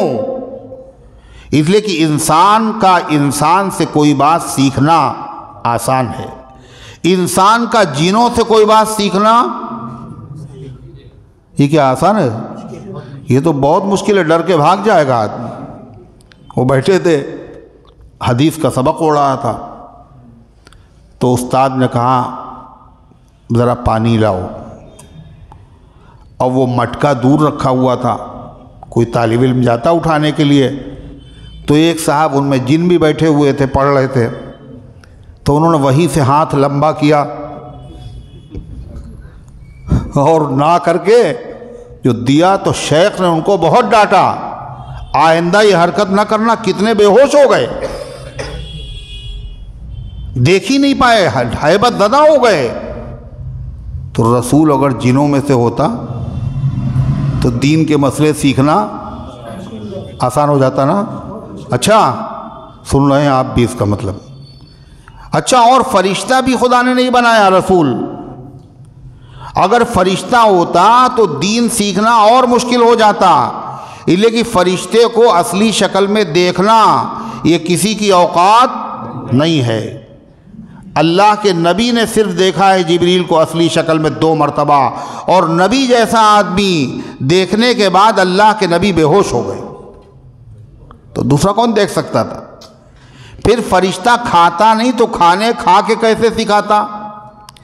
پیتا نہیں تو پی کے کیسے سکھاتا؟ فرشتوں کی بیویاں نہیں تو بیویوں کا حق ادا کر کیسے بتاتا؟ فرشتوں کے بچے نہیں تو بچوں کی پرورش کیسے کر کے دکھاتا؟ تو اللہ فرماتا ہے شکر ادا کرو، آ گئے رسول تمہیں میں سے، یہ ہمارا بہت بڑا انعام ہے. اللہ فرماتا ہے ایک مطلب اور اس کا، من انفسکم، رسول آئے تو ہیں مگر تم میں سے سب سے اعلیٰ خاندان سے آئے ہیں. آپ نے فرمایا اللہ تعالیٰ نے اسماعیل علیہ السلام کی اولاد میں سے بنو کنانہ کو چنا، اور بنو کنانہ میں سے بنو ہاشم کو چنا، اور بنو ہاشم میں سے اللہ نے مجھے چنا. پوری کائنات میں سب سے افضل گھرانہ، سب سے افضل خاندان، سب سے افضل جماعت سے تمہارے پیغمبر آئے ہیں. اور اللہ ہر پیغمبر کو جو بھیجتا ہے تو کون سے خاندان سے بھیجتا ہے؟ جو اس زمانے میں سب سے افضل ہو. نبی کبھی ایسے خاندان میں نہیں آیا جس کو لوگ نیچا سمجھتے ہوں. نیچا ہوتا کوئی نہیں ہے، سب آدم کی اولاد ہیں، لیکن جس کو لوگ نیچا سمجھتے ہیں اللہ نے نبی اس میں سے نہیں بھیجا. اس لیے کہ اونچے لوگ اونچے ہوتے نہیں مگر دماغ میں خناس ہوتا ہے، یہ ہم سے چھوٹے ہیں، ہم ان کے پیچھے کیسے چلے؟ تو اللہ تعالیٰ نے جو بھیجا ہے من انفسکم، نفیس سے بنا. نفیس کسے کہتے ہیں؟ نفیس کہتے ہیں یہ بہت نفیس چیز ہے، یعنی بہت اعلیٰ درجے کی چیز ہے. اللہ نے سب سے اعلیٰ خاندان ہے. حضور پاک صلی اللہ علیہ وسلم نے فرمایا کہ آدم علیہ السلام سے لے کر میرے باپ تک، آدم علیہ السلام سے لے کے میرے باپ تک جتنے میرے شجرے میں رشتے آئے ہیں یہ سب نکاح والے ہیں، ان میں کوئی بھی زنا والا نہیں ہے. لقد جاءکم رسول من انفسکم اللہ فرماتا ہے یہ پیغمبر آئے ہیں تمہیں میں سے ہیں، انسانوں میں سے ہیں، عربوں میں سے ہیں، ان کی بات سمجھنا آسان۔ اور تمہیں میں سے ہیں کا مطلب باہر سے اگر کوئی آدمی آئے تو اس کو سمجھنے میں تھوڑا ٹائم لگتا ہے، یہاں کہیں نہیں، اللہ جانے کیا ہے، دیکھنے میں تو بظاہر اچھے لگ رہے ہیں لیکن ان کا ریکارڈ کیا ہے، کردار کیا ہے، یہ اندر سے کیسے ہیں پتہ ہی نہیں۔ ارے ہوتا ہے نہیں ہوتا، نہیں ہوتا ہے۔ اور حضور پاک علیہ السلام کے بارے میں خدا کہے گا یہ تمہیں میں سے ہیں، ان کے خاندان کو تم جانتے ہو، ان کے باپ کو، ان کی والدہ کو، ان کے دادا کو، ان کے قبیلے کو، اور خود تم نے ان کا بچپن دیکھا، ان کی جوانی دیکھی، ان کی دیانت دیکھی، ان کی امانت دیکھی۔ آپ نے خود کہا قرآن میں ہے لَقَدْ لَبِثْتُ فِيكُمْ عُمُرًا مِّن قَبْلِهِ أَفَلَا تَعْقِلُونَ، میں تمہارے درمیان عمر کا ایک بہت بڑا حصہ گزار چکا ہوں، عقل سے کام کیوں نہیں لیتے؟ میں نے آج تک جھوٹ نہیں بولا تو 40 سال کے بعد میں جھوٹ بولوں گا؟ اللہ کرا وہ آ چکے ہیں رسول تمہیں میں سے جن کو تم پہچانتے ہو۔ حضرت مغیرہ ابن شعبہ رضی اللہ عنہ ایرانی بادشاہ کے دربار میں گئے، کہاں؟ ایران کے بادشاہ کے وہاں سفیر بن کر، اسلامی سفیر۔ اور اسی طریقے سے جعفر طیار، یہ کون سے بادشاہ کے پاس گئے تھے؟ دیکھنا بھی نہیں، وہ تو تھے مگر گئے کون سے بادشاہ کے پاس تھے؟ دیکھو 2 آدمی بولے اور باقی لوگ سوچ رہے ہیں کوئی سب لوگ کہیں تو ہم بھی وہی کہہ دیں، مچا ہے قافلے میں شور غل ہم بھی مچاتے ہیں۔ ہاں یہی کون سے بادشاہ کے پاس گئے تھے؟ حبش کا بادشاہ نجاشی جو عیسائی تھا۔ کیا کہا تھا حضرت جعفر طیار نے؟ اللہ نے ہمیں میں سے نبی کو بھیجا ہے جس کو ہم اچھی طریقے سے جانتے ہیں، حسب، نسب، خاندان، اخلاق اور عادت۔ ہم تو ایسے تھے، ہم تو ویسے تھے، ہم تو ویسے تھے، اور اس نے ہمیں یہی صحیح راستہ بتایا۔ تو اللہ کہہ رہا ہے جو ہم نے کتنا بڑا احسان کیا، آ چکے ہیں تمہارے پاس رسول تمہیں میں سے، اور ہیں کیسے؟ اللہ اپنے نبی کا تعارف کرا رہا ہے، عزیز علیہ ما عنتم، ان کو گراں گزرتی ہے وہ بات جس سے تمہیں تکلیف ہو۔ تمہیں اگر تکلیف پہنچے تو اللہ کے نبی کو یہ چیز بہت کھلتی ہے، بہت تکلیف دہ ہے۔ آپ کے امتی کو تکلیف ہو، اللہ کے نبی تڑپ جاتے ہیں۔ ارے ہے یہ نہیں بتائیے؟ خنجر چلے کسی پہ تڑپتے ہیں ہم امیر، سارے جہاں کا درد ہمارے جگر میں ہے، سب کی فکر ہے۔ ایسے اللہ کا عذاب نہ آ جائے۔ یہ طائف کے لوگ ہیں، پتھر برسا رہے ہیں، کہیں ایسا نہ ہو اللہ کا عذاب آ جائے، یہ بغیر ایمان کے مر جائیں، کہیں جہنم میں ہمیشہ نہ چلے جائیں۔ اللہم اہدی قومی فإنہم لا یعلمون، اے اللہ ہدایت دے دے، یہ مجھے جانتے نہیں ہیں ورنہ یہ ہمیشہ جہنم کے مستحق ہو جائیں گے۔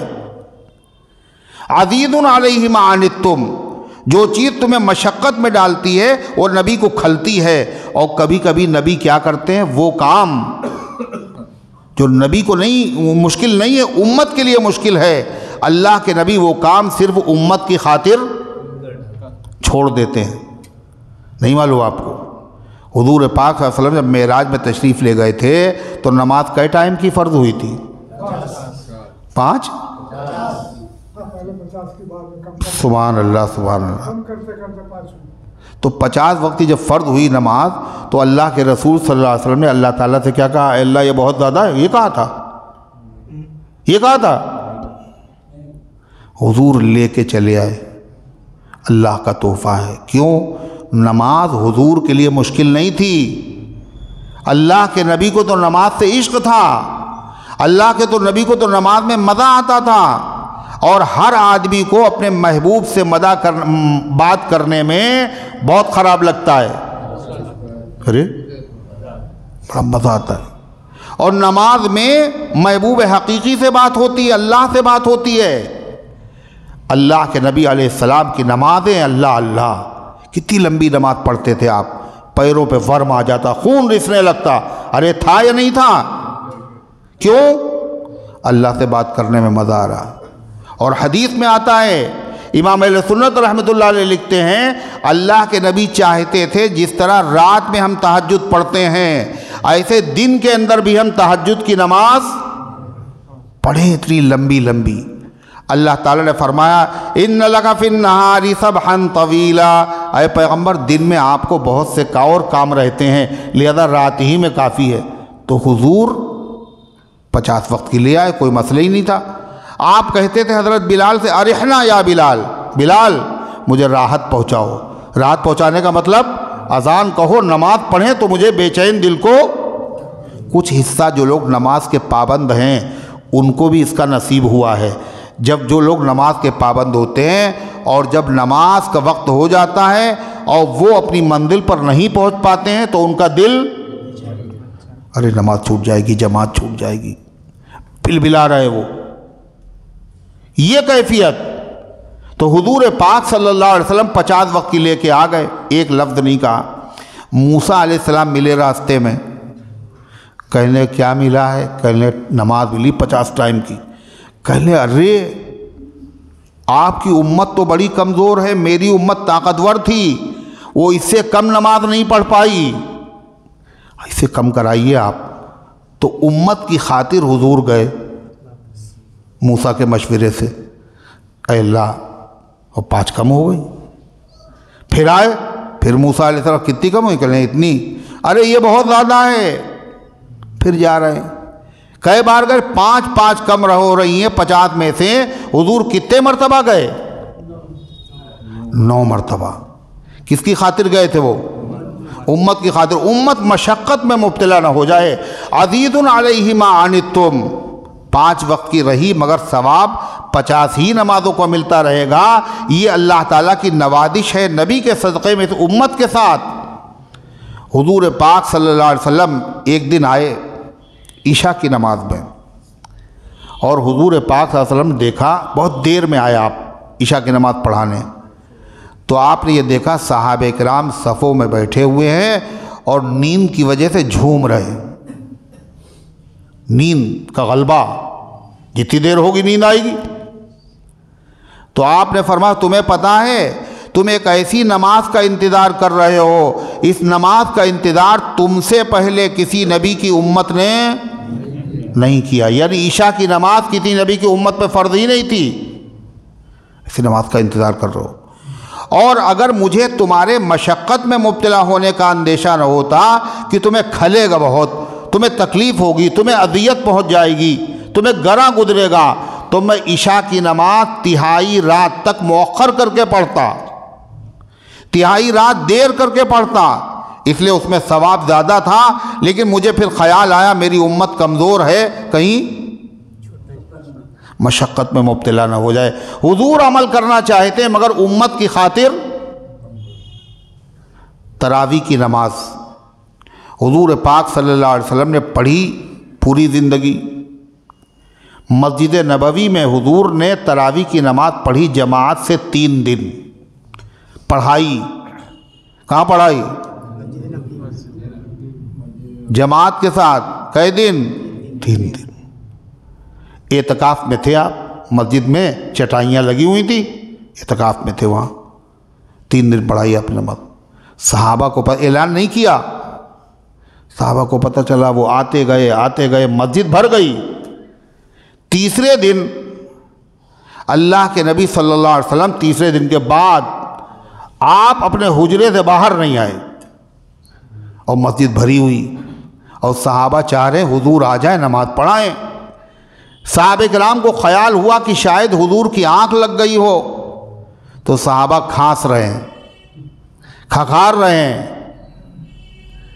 مگر حضور کوئی سو تھوڑی نہ رہے تھے، اور نبی کا سونا عام امت کی طرح تھوڑی نہ سونا ہوتا ہے، آنکھیں سوتی دل تھوڑی سوتا ہے۔ نبی اگر کوئی بات کرتا ہم لوگ سوتے میں نہیں سن سکتے، نبی سن لیتے ہیں۔ بلال نے جو کہا تھا الصلاۃ خیر من النوم، اللہ کے نبی نے سونے کی حالت میں سن لیا تھا، تو حضور پاک صلی اللہ علیہ وسلم سن رہے صحابہ کی باتیں، نہیں آیا۔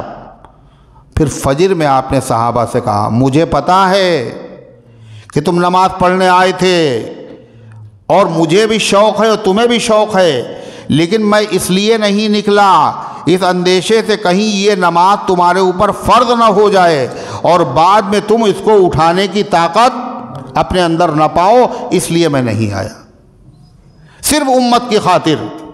عزیز علیہ ما عنتم، نبی کو وہ چیز کھلتی ہے، وہ گراں گزرتی ہے جس سے امت کو تکلیف پہنچے۔ آپ نے فرمایا ہر وہ بات جو جہنم میں پہنچانے کا ذریعہ ہے میں نے امت کو بتا دی۔ کاہے کے لیے؟ تاکہ بچے، امت بچے، جہنم میں کوئی نہ جائے۔ قبر میں ہر آدمی کو جانا ہے، جس کو نہ جانا ہو ہاتھ اٹھاؤ۔ ارے جانا ہے نا؟ اور قبر کا منظر سب سے ہولناک بھیانک منظر ہے۔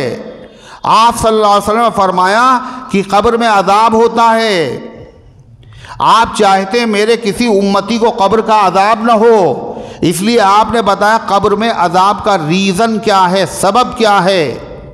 کیا بتایا؟ پیشاب کی چھینٹوں سے نہ بچنا اور چغلی کرنا، یہ کیا ہے؟ قبر میں عذاب کا بہت بڑا سبب ہے۔ استنزہوا عن البول فإن عامۃ عذاب القبر منہ، فرمایا کہ پیشاب کی چھینٹوں سے بچو، زیادہ تر قبر کے گڑھے میں عذاب پیشاب کی چھینٹوں سے نہ بچنے کی وجہ سے ہوتا ہے۔ اور جو لوگ استنجا نہ کریں، وہ چھینٹیں پڑ جائیں تو یہ عذاب، اور سرے سے استنجا ہی نہ کریں ان کا کیا حال ہوگا؟ سلام ہو محمد رسول اللہ صلی اللہ علیہ وسلم پر، پہلے سے بتا دیا۔ اور چغلی کرنے کی وجہ سے ادھر کی بات ادھر، ادھر کی بات ادھر، یہ معمولی چیز نہیں ہے، یہ عذاب قبر کا ذریعہ ہے۔ آپ نے بتایا نہیں بتایا؟ آپ نے فرمایا میری امت عذاب قبر سے بچ جائے، تکلیف سے بچ جائے۔ تو حضور پاک علیہ السلام نے کیا کہا کہ قرآن کریم کی ایک ایسی صورت ہے جس میں 30 آیتیں ہیں۔ یہ کیا کر رہے ہیں آپ؟ آواز کیوں نہیں نکلی آپ کے منہ سے؟ ارے ادھر دیکھ رہے ہیں، جمائی کے وقت آواز کیوں نکلی منہ سے؟ جمائی کے آداب حضور نے نہیں بتائے ہیں۔ جب جمائی آئے تو روکنے کی کوشش کرو، نیچے کا ہونٹ دانت سے دباؤ۔ یہ سوچو نبی کو جمائی نہیں آئی، پھر بھی اگر آ جائے تو منہ پہ ہاتھ رکھو، آواز نہ نکلے، آواز نکلتی ہے تو شیطان ہنستا ہے، حدیث میں ہے۔ اور جتنے لوگوں کو جمائی وہ منہ پھیلا دیتے سب کے سامنے، یہ تو بے ادبی ہے، بے تہذیبی ہے۔ کتنا ادب سکھایا نبی کریم صلی اللہ علیہ وسلم نے، فرمایا شیطان کی طرف سے جمائی آتی ہے اور چھینک رحمان کی طرف سے آئی۔ وہ آئے تو الحمدللہ پڑھو، اتنا وقت آپ نے ضائع کیا ہے بتائیے اس کی وجہ سے۔ تو کیا کہا حضور نے؟ کیا کہا؟ کسی امتی کو قبر میں تکلیف نہ ہو۔ آپ نے فرمایا قرآن کی ایک ایسی صورت ہے جس میں 30 آیتیں ہیں، میں چاہتا ہوں میرا ہر امتی کے دل میں وہ آیت ہو، جو اسے پڑھے گا، تلاوت کرے گا، قبر کے عذاب سے وہ بچے گا۔ وہ سورہ ملک ہے، 29ویں پارے کی پہلی سورت، تبارک الذی بھی اسے کہتے ہیں۔ اللہ کے نبی نے کیوں بتایا یہ سب؟ اللہ کہتا عزیز علیہ ما عنتم، نبی پر وہ چیز کھلتی ہے جس سے تمہیں تکلیف پہنچے، اس لیے نبی تمہیں تکلیف سے بچانا چاہتے، جیسے ماں نہیں بچاتی ہے۔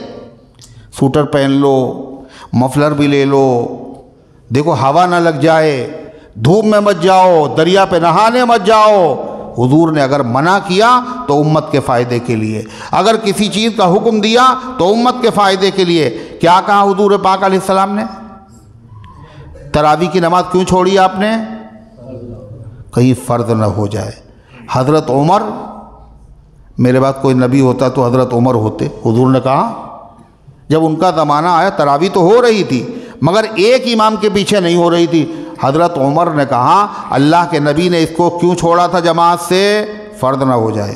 اب وحی کا آنا بند ہے، اب فرض نہیں ہوگی۔ نبی چاہتے تھے کہ یہ نماز پڑھیں مگر امت کی وجہ سے آپ نے جماعت اس کی ترک کی تھی، لہذا پھر سے ایک امام کے پیچھے انہوں نے جمع کر دیا، اور صحابہ نے پڑھی تھی نماز نبی کے پیچھے، ہے نا؟ حضور نے پڑھائی تھی تو کتنی رکعت پڑھائی تھی؟ یہ ہم لوگوں کو یاد ہوگا یا صحابہ کو؟ سوچ لیجئے، امام بخاری کو یاد ہوگا یا امام مسلم کو؟ کس کو یاد ہوگا؟ جنہوں نے پڑھی، جنہوں نے پڑھائی۔ 20 رکعت تراویح کی نماز فاروق اعظم کے زمانے، تو ایک صحابی نے نہیں کہا حضور نے 8 پڑھائی تھی، سب بھول گئے۔ تو غرضے کی تیسری بات حضور نے فرمایا لولا شق علی امتی لامرتہم بالسواک عند کل صلاۃ، اگر مجھے امت کے مشقت میں مبتلا ہونے کا اندیشہ نہ ہوتا تو میں مسواک کرنا ہر نماز سے پہلے فرض کر دیتا، نماز ہوگی نہیں جب تک مسواک نہیں کرو گے، مگر مجھے پتا ہے اگر ہم یہ حکم دے دیں امت مشقت میں مبتلا ہو جائے گی۔ اللہ کہنا قدر کرو تمہارے پاس وہ رسول آئے ہیں جو تمہیں میں سے ہیں، اور ان کی شان کیا ہے، عزیز علیہ ما عنتم، ان پر گراں گزرتی ہے وہ بات جو تمہیں مشقت میں ڈالے، حریص علیکم، وہ تمہاری بھلائی کے، خیرخواہی کے، تمہارے فائدے کے حریص ہیں، یعنی تڑپ رکھتے ہیں میری امت کا فائدہ ہو جائے، میری امت کا فائدہ ہو جائے۔ اگر کوئی حکم شریعت کا زبردستی بھی ہے تو کاہے کے لیے ہے؟ بولو، جیسے کیا کہا، جب 7 سال کے بچے ہو جائیں تو کیا کرو، ان کو نماز نہ پڑھاؤ۔ اچھا جگ رہے آپ لوگ،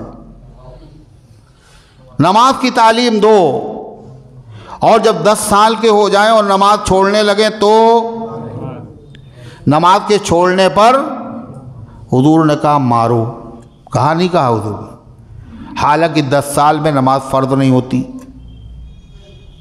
اور 7 سال میں بھی فرض نہیں ہوتی۔ اللہ کے نبی جنہوں نے پتھر برسانے والوں کو بد دعا نہیں دی، وہ معصوم بچوں کے بارے میں کہہ رہے ہیں اگر 10 سال کی عمر میں کوتاہی کریں تو مارو، کیوں کہہ رہے ہیں؟ اس لیے کہ حضور دیکھ کر کے آئے ہیں کیا، اگر ان کو 10 سال کی عمر میں یہ نمازی نہیں بنے تو بعد میں بھی یہ نمازی نہیں بنیں گے، اور اگر یہ نمازی نہ بنے تو ان کی سزا حضور پاک علیہ السلام معراج کی رات میں آنکھوں سے دیکھ کر کے آئے ہیں۔ ماں نے نہیں دیکھی، وہ کہہ رہے سو جاؤ، باپ نے نہیں دیکھی مت اٹھاؤ، اللہ کے نبی رحمت للعالمین ہے، وہ سزا دیکھ کر کے آئے ہیں۔ اس لیے آپ کہہ رہے ہیں 10 سال کی عمر ہو جائے نہ پڑھے تو ان کی پٹائی کرو۔ معلوم ہے بچے پر نماز فرض نہیں ہے 10 سال کی عمر میں، مگر ماں باپ پر فرض ہے بچے کو نماز پڑھوانا۔ بچہ اگر نہیں پڑھے گا قیامت کے دن دامن نہیں پکڑا جائے گا، ماں باپ اگر نہیں پڑھوائیں گے تو ماں باپ گرفتار کیے جائیں گے۔ روزے کا بھی یہی مسئلہ، نماز کا بھی یہی مسئلہ، بالکل اس طرح کا مسئلہ ہے جیسے یہ حاجی صاحب بیٹھے ہوئے ہیں، حاجی کیا نام ہے ان کا، حاجی حسیب صاحب، یہ کیا کرتے ہیں، نشتر لگاتے ہیں جب پھوڑا اوڑا ہوتا ہے، اور بچہ جو ہوتا ہے وہ چیخ رہا ہے، چلا رہا ہے، اور ماں اور باپ پھوڑے سے جب پس نکل رہا ہے تو کیا ہوتے ہیں وہ لوگ، بہت غمزدہ ہوتے ہیں اور بہت برا بھلا کہتے ہیں، ڈاکٹر کو نہیں، بہت خوش ہوتے ہیں، اور بچہ ڈر رہا ہے۔ طفل می لرزد نیش احتجام، بچہ جراح کے آلے کو دیکھ کر تھر تھرا رہا ہے۔ مادر مشفق ازا غم شاد کام، اور شفقت کرنے والی ماں اس غم کی وجہ سے خوش ہے کہ بچے کا درد ختم ہو جائے گا، ناسور مٹ جائے گا، صحت اس کو ہو جائے گی۔ اس لیے ماں باپ سمجھ رہے ہیں کیا، ارے ابھی چھوٹا بچہ ہے، ابھی نماز پڑھنے جائے گا، فجر کا ٹائم ہے، مت اٹھاؤ، مگر حضور دیکھ کے آئے گا اگر نہیں پڑھے گا تو جہنم کے شعلوں میں یہ جلے گا۔ اس لیے آپ نے کیا کہا، 10 سال کی عمر میں مارو، آپ نے فرمایا بالمؤمنین رؤوف الرحیم۔ اور اللہ کے نبی صلی اللہ علیہ وسلم ویسے تو ساری دنیا کے انسانوں کے لیے رحمت ہیں، جانوروں کے لیے آپ رحمت ہیں۔ آپ نے دیکھا کہ صاحب وہ جانور ہے اونٹ، کس کا ہے، کہنے ہمارا ہے حضور، کتنا چارہ دیتے ہو اس کو تم، اتنا، یہ شکایت کر رہا ہے وزن زیادہ لاتے ہو اور چارہ زیادہ دیتے ہو، چارہ کم دیتے ہو، اتنا چارہ دینا کل سے۔ فرما اچھا سواری پہ کھڑے ہو کے باتیں کر رہے ہو تم گھوڑے پہ بیٹھ کے، اگر لمبی بات کرنا ہے گھوڑا چھوڑ دو، نیچے اتر کے بات کرو۔ جو نبی بچوں پر، چڑیا پر، گھوڑوں پر ہر ایک کا خیر خواہ تھا، وہ ایمان والوں کا کتنا خیر خواہ ہوگا۔ وَبِالْمُؤْمِنِينَ رَؤُوفُ الرَّحِيمُ، اور وہ نبی ایمان والوں پر شفقت کرنے والے، رحم فرمانے والے ہیں۔ اللہ کے 2 نام ہیں، رؤوف، رحیم۔ یہ دونوں نام اللہ کے علاوہ، نبی کے علاوہ کسی پر اللہ نے نہیں بولے۔ اللہ رؤوف و رحیم ہے، یا پھر اللہ کے محبوب رؤوف و رحیم ہیں۔ رؤوف بہت محبت کرنے والا، رحیم مہربانی کرنے والا۔ اللہ فرماتا قدر کرو آخری نبی کی تعلیمات کی، نبی پر نازل ہونے والے قرآن کی، نبی کی سنتوں کی۔ بہت ہر دل عزیز تھے، انہوں نے جو بھی کیا ہے تمہیں نقصان سے بچانے کے لیے اور جو بھی کہا تمہیں فائدے سے پہنچانے کے لیے، اور اللہ آخر میں دھمکی دے رہا ہے کیا؟ فَإِن تَوَلَّوْا، اگر یہ پھر بھی نہ مانے تو اے پیغمبر رنجیدہ نہ ہونا، پوری دنیا اگر مخالف ہو جائے، آپ اکیلے ہوں پھر بھی غمزدہ نہ ہونا، آپ اپنی زبان سے اتنا کہہ دیے حسبی اللہ، میرے لیے اللہ کافی ہے۔ اللہ جس کے لیے کافی ہو، پوری دنیا مل کے آ جائے پھر بھی بال بیکا نہیں کر سکتی۔ لا الہ الا ہوا، اللہ کے علاوہ کوئی عبادت کے لائق نہیں ہے۔ علیہ توکلت، میں نے اسی پر بھروسہ کر لیا جو سب سے بڑا ہے، سب اس کے انڈر میں ہیں، وہ زبردست ہے، سب زیر دست ہیں، ایک کائنات کا ذرہ جنبش نہیں کرتا، ایک پتا حرکت نہیں کر سکتا اس کی مرضی کے بغیر، میں نے اس پر بھروسہ کر رکھا ہے۔ وَهُوَ رَبُّ الْعَرْشِ الْعَظِيمِ، اور وہ عرش عظیم کا مالک ہے۔ اللہ کی سب سے بڑی مخلوق آسمان، اس سے بڑی چیز ہم لوگوں نے نہیں دیکھی، مگر قرآن بتاتا ہے اس سے بڑی مخلوق کرسی ہے، آسمان و زمین سے بڑی، اس سے بڑی مخلوق عرش ہے، اس سے بڑی مخلوق کوئی بھی نہیں ہے۔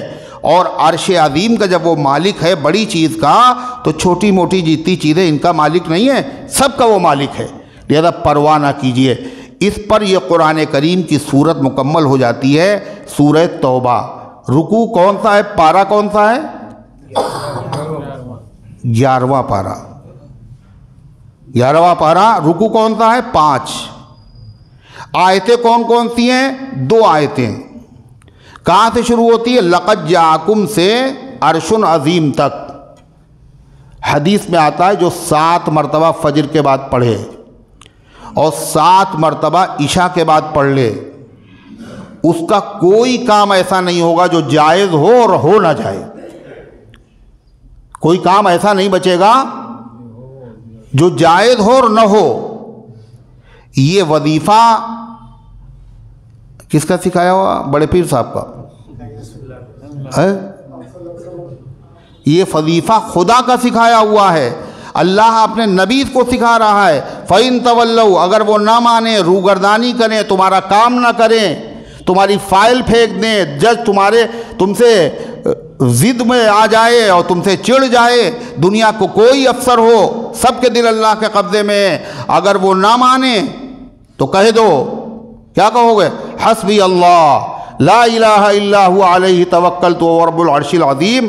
حضرت ابو درداء رضی اللہ عنہ فرماتے ہیں سچے دل سے پڑھے چاہے جھوٹے دل سے پڑھے، اس کا کام اس وظیفے کی وجہ سے ہو کر رہے گا۔ اور ایک خاص بات، اس دن کوئی حادثہ بھی اس کو پیش نہیں آئے گا، جس دن یہ پڑھ لے گا اس دن اس کو موت بھی نہیں آئے گی، جس دن یہ پڑھ لے گا موت بھی اس دن نہیں آئے گی۔ لیکن موت تو ہر آدمی کو آنا ہی ہے، جس دن موت آنا ہوگی اس دن وہ پڑھنا بھول جائے گا۔ لیکن یہ اتنا مجرب وظیفہ ہے، یہ نبی کے صدقے میں اللہ تعالیٰ نے اس امت کو عطا فرمایا ہے۔ کون کون اس کی ناقدری کرے گا؟ جو ناقدری کرے یعنی اس کو نہ پڑھے وہ ہاتھ اٹھائے۔